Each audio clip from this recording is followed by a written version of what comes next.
selamat datang dalam video kali ini. Perkenalkan, saya Siti Najwa Janatun Nadipa akan membahas sebuah fenomena yang sangat dekat dengan kehidupan mahasiswa modern.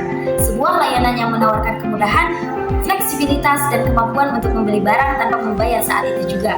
Ya, inilah dunia paylater, sebuah inovasi finansial yang berkembang pesat di era digital. Namun, di balik kemudahan yang ditawarkan, ada pertanyaan penting yang harus kita renungkan. Apakah mahasiswa benar-benar memahami konsekuensi hukum dan risiko yang menyertai penggunaan layanan tersebut? Mari kita telusuri lebih dalam.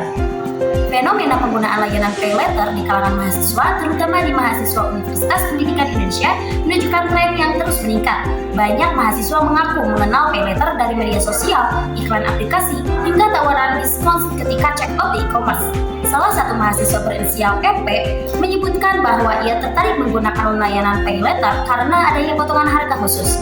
Meskipun demikian, sebagian besar mahasiswa mengakui bahwa mereka tidak membaca secara menyeluruh syarat dan ketentuan sebelum menggunakan layanan tersebut.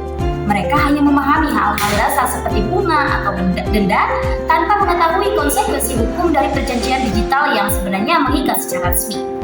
Tidak hanya itu, kebanyakan mahasiswa juga belum mengetahui adanya regulasi seperti Undang-Undang Perlindungan Konsumen, UU ITE, atau POJK nomor 10 tahun 2022 yang mengatur layanan vintage termasuk paylater.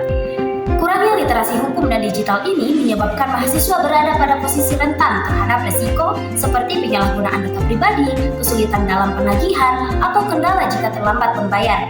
Beberapa mahasiswa mengaku khawatir data pribadi mereka tersimpan di aplikasi, sementara yang lain pernah mengalami keterlambatan pembayaran karena lupa tanggal jatuh tempo. Paylater bahkan memengaruhi perilaku finansial mahasiswa. Mereka membuat sebagian mahasiswa menjadi lebih boros dan cenderung konsumtif.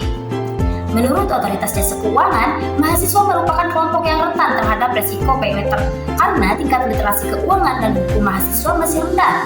OJK telah menyediakan berbagai bentuk perlindungan melalui POJK nomor 10 tahun 2022, seperti kewajiban penyedia layanan untuk memberikan informasi yang transparan dan menjaga keamanan data pribadi. Namun, perlindungan ini baru efektif jika pengguna tersebut benar-benar memahami hak dan kewajibannya. Karena itu, OJK terus melakukan edukasi melalui seminar, materi literasi digital, dan lain-lain. Pada akhirnya, kemudahan teknologi finansial belum dibarengi dengan kesadaran hukum yang memadai.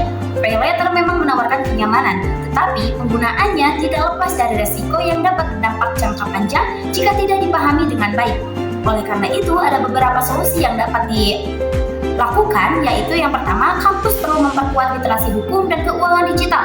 Penyedia layanan harus lebih transparan dan mahasiswa perlu bersikap lebih kritis serta bertanggung jawab sebelum memilih menggunakan paylater.